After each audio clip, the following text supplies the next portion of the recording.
Right now, everybody, like it or not, we're talking about the fiscal cliff. But what will it mean for you at home if D.C. doesn't get their act together come January 1? We'll tell you why it matters for your home. And next, a Newark showdown. Why did such chaos break out at a Newark City Council meeting last night? We're going to have that story.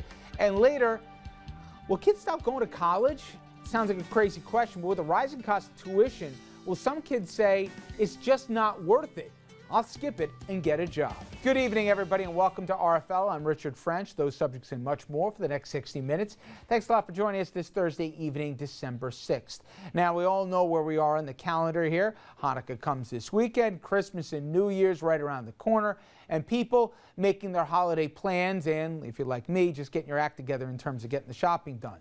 But that's not the case when it comes to D.C., where, with a big countdown, with a fiscal cliff, both sides seem just as far apart as they were at the beginning of the month. So tonight, we're down to just 26 days and counting, and close enough to the cliff to force both sides to maybe get a deal done, right?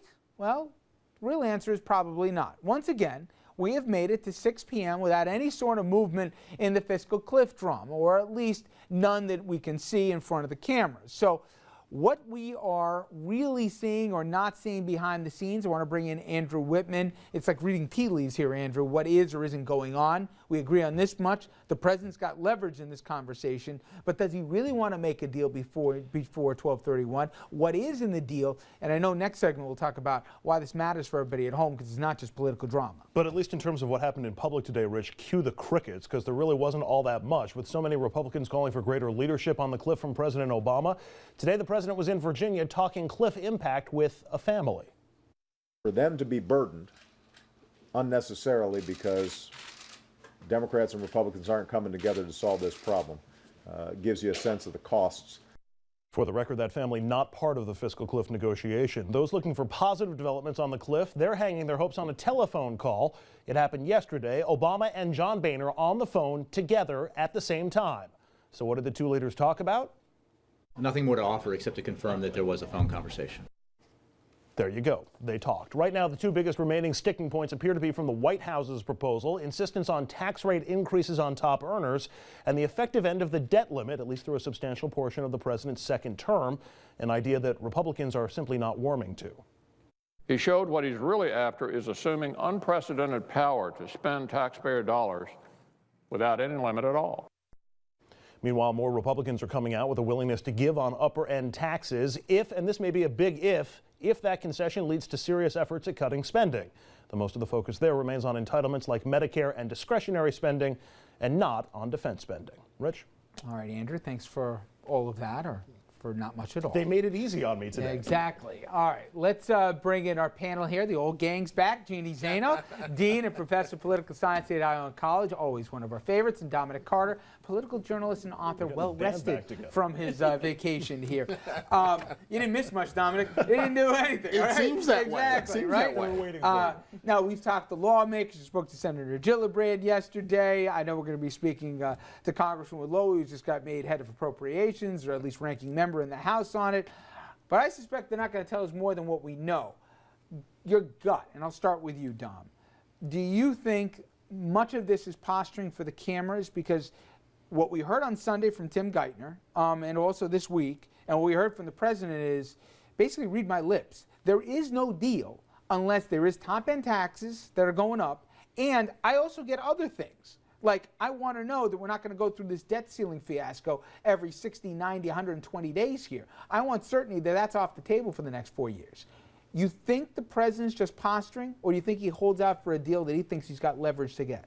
The president, sadly to say, it looks like he's willing to hold out for a deal. You don't run on a campaign of a tax increase on the wealthy and then cave after you're reelected and you've made that your campaign platform throughout the race.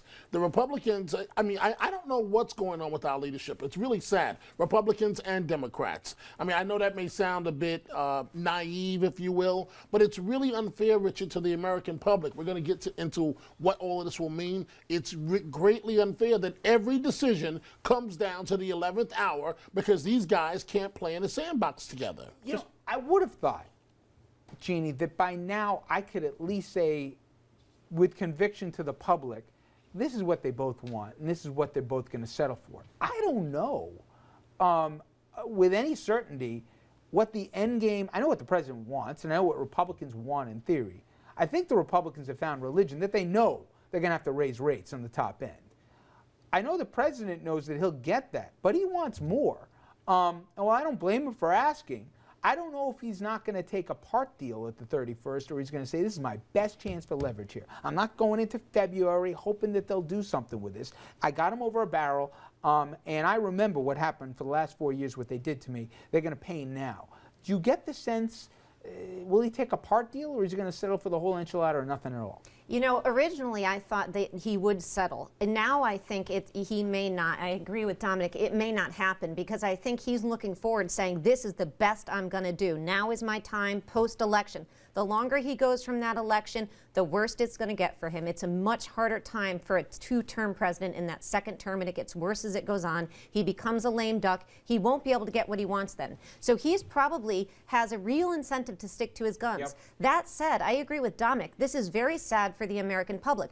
You need to have these leaders in the room, and President Obama needs to respect the fact that John Boehner has to rally his troops. They need to be in the room together. The best thing that happened was that phone call, but they need to be together, and they need to be making this deal, and they need to respect the fact that John Boehner is over a barrel here. He has people that he has to. With Jeannie's last point, Andrew, I think from everything you read that Republicans, you're not going to have what we saw last year at this time, where Boehner thinks he's got a deal, goes back, and then the party says, forget it, we're not going with you. The Tea Party, as evidenced today by Jim DeMint, has all been neutered out of this thing.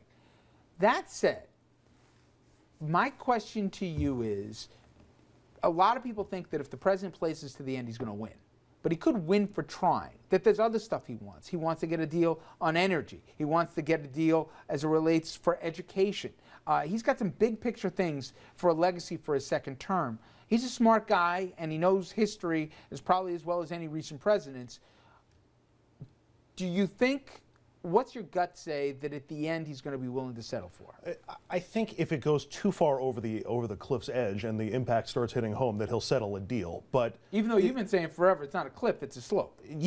Yeah, but with all of those other things that are on the table for the president right now, and we're starting to hear from Republicans, boy, if we can't find middle ground on the fiscal cliff, how are we going to come to anything on immigration or education? Because or any they of these want other big immigration issues? more than Democrats. But I think, and I was saying yesterday, I think the president is drawing a line here and saying, you know what, I'm not going to be held hostage by the fiscal cliff or by the will of the minority in the Senate in the course of my second term. So I'm going to actually reach for something positive here. You're going to meet me on my side of the ledger, and I think he's hoping that'll set a framework But not Richard, just for this, but for other issues. Even if the president wins right now and the American people win, he's going to lose. Because after this agreement, there'll be no more deals on anything. It's going to be it I'm for not so him sure. once this agreement goes forward. If Republicans were smart, they would agree to the higher taxes and move this discussion towards cutting entitlements. They haven't done that. They need to do that quickly. They need to change course and change the discussion. I couldn't agree more. They haven't done that. This is my only thing I'll say on it. I love when you say that, Richard. Right now. Did everybody hear that? I did. But right now, I think the president, the polling suggests the public's with him. My point is, if the Republicans say, okay, I'll give in, we'll lock down the rates for 98% of Americans, and we'll even raise the rates in the top 2%. But we're not going to 39.5%, Mr. President, we'll go to 37.5%. Does the president say, not good enough? That's where I don't know what the polls will say after that question's answered. We're going to jump to a break. And we come back, forget all the math as it relates to polls and everything with the president and the Republicans. We're going to be talking about a constituency we haven't been talking about since this clip discussion, and that's you. How will it impact you if come the 31st of this month we don't have a deal? We'll go over the cliff and talk about what the reality looks like January 1. Stay with us.